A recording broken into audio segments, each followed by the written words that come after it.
그런데 국교를 재개하기 위해서는 우리 입장, 한국 입장에서는 반드시 필요한 전제가 있었습니다. 네. 사과. 맞아요. 그렇죠. 그렇죠. 그렇죠. 진정한 사과. 그렇죠. 네. 식민 지배에 대한 일본의 정말 진정한 사과가 필요했었는데 65년 협정에는 이것을 전혀 담지를 못합니다. 1951년 10월이죠. 첫 번째 한일 간의 예비회담이 개최됐습니다. 당시에 한국 측 수석은 양유찬 대사였습니다. 양 대사가 이렇게 얘기했다고 합니다. Let us bury the hatchet이라고 했다고 합니다. 이건 이제 미국 인디언들이 싸우다가 도끼를 땅에 묻고 이제 우리 과거의 은원을 묻고 화해하자는 뜻입니다. 그렇게 발언했더니 일본 측 수석은 경악하면서 이렇게 얘기했답니다. Whether there is a hatchet to bury. 그러니까 아니 무슨 우리가 파묻을 은원이 있어요? 과거사가 어디 있어요? 진짜요? 라고 얘기했다는 겁니다. 굉장히 불쾌하다라고 네. 답했다는 것입니다. 너무 어이없네요. 앞으로 회담이 네네. 굉장히 큰 난관, 네. 긴 터널을 통과할 것을 보여주는 예고편이었다고 볼 수 있습니다. 야, 이거 마치 피해자가 가해자한테 먼저 화해하자고 손을 내밀었는데 가해자가 내가 너 때린 적이 있었던가? 라고 말하는 거랑 뭐가 달라요? 일본은 오랫동안 해방이라고 인정하지 않았었습니다. 그 사람들이 처음 썼던 말은 분리입니다. 그러니까 일본한테 식민지 자체가 정상이었던 거예요. 왜 시작부터 이렇게 자꾸 분노 게이지가 높아지는데 오늘 괜찮을까요? 예. 아주 또 냉철하게 그럼요. 얘기를 하자고요. 팩트로 얘기하는 방송 그쵸. 아닙니까? 저희가? 당연하죠. 네. 그렇죠. 계속 중단과 재개를 반복하게 됐는데요. 당시 일본은 이렇게 얘기를 합니다.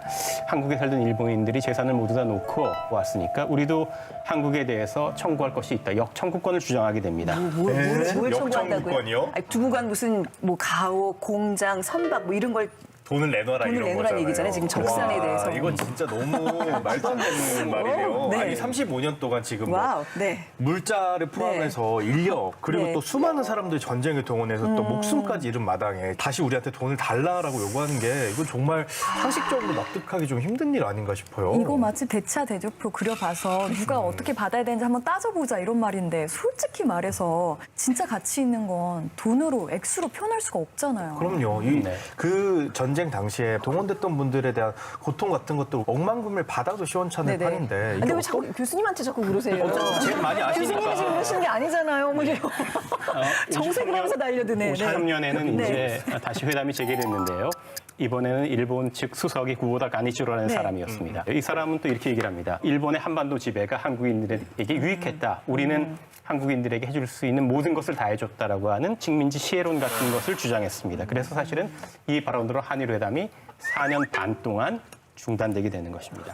좀 한잔하고 회의 오셨나? 음주 아니면은 말도 안 되는. 그 입이 뚫렸다고 다 말이 아닌데 진짜 심하네요. 게다가 이제 일본이 들어와서 그 정도였지 생각을 해봐라. 일본이 안 들어왔으면 러시아나 중국이 들어와서 지금은 더 참담한 꼴이었을 것이다. 그거 마치 그거잖아요. 야, 어차피 맞을 거였는데 나한테 맞은 거 다행인 줄 알아. 이런 느낌인데. 똑같은 말이죠, 진짜. 네. 결국은 그래서 이제 4년만 동안 회담이 중단되었고 사실은 한국인들의 정서를 완벽하게 뒤집어 놓게 된 거죠.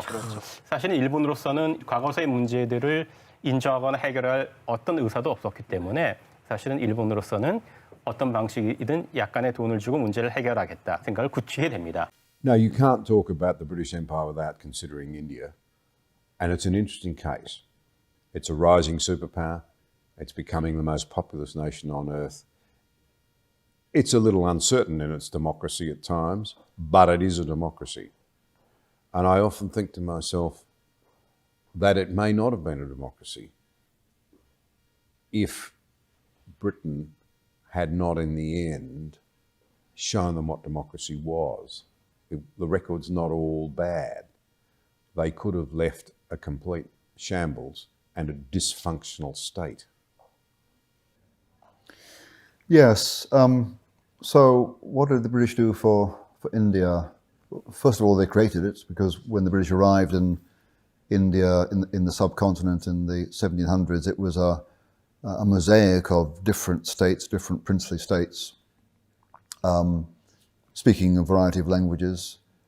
And by the time the British left in 1947, sadly, British India was divided into Pakistan and India because of religious tensions. But what was left of India was a very large unitary state.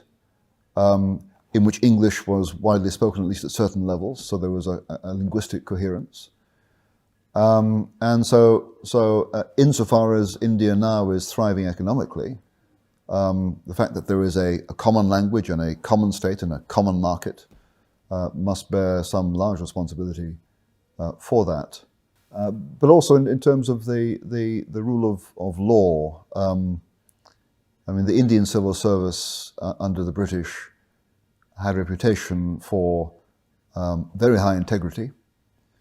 And I don't know to what extent the Indian civil service, as it is now, has maintained that tradition.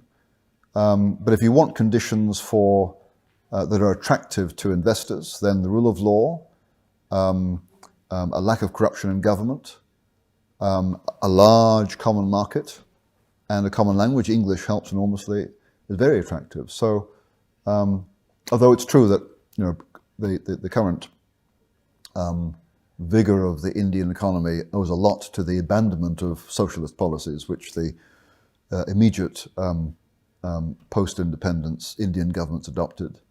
Nevertheless, there are things the British put in place that provide conditions for a vigorous economic life.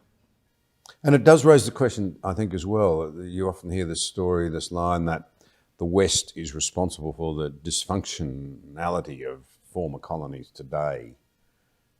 And it overlooks often what those countries or conglomeration of communities, which India was, I suppose, what they were really like in terms of functionality prior to the involvement of the West. I mean, one of the general benefits of imperial authority is that it pacifies what would otherwise be a multiplicity of warring peoples. And that was certainly the case in India when the East India Company first landed there. Mughal imperial authority had disintegrated, and there was constant civil wars among Indians. And one of the effects of the expansion of the rule of the East India Company in the late 1700s was peace, and as a consequence of peace, economic prosperity. So if one person I quote in my book, John Malcolm, a Scotsman born about 50 miles east of where I was born. In fact, he was a founder member of the club in which we now sit. He wrote, he went out to India in about 1780 at the age of 13. And in the around 1800, he wrote about how, because of the ending of civil war and the imposition of British rule, the peasants were returning to the fields and they were becoming fertile again. So the imperially imposed peace has the benefit of allowing economic life to flourish, and that was one of the benefits of the imposition of British imperial rule in India.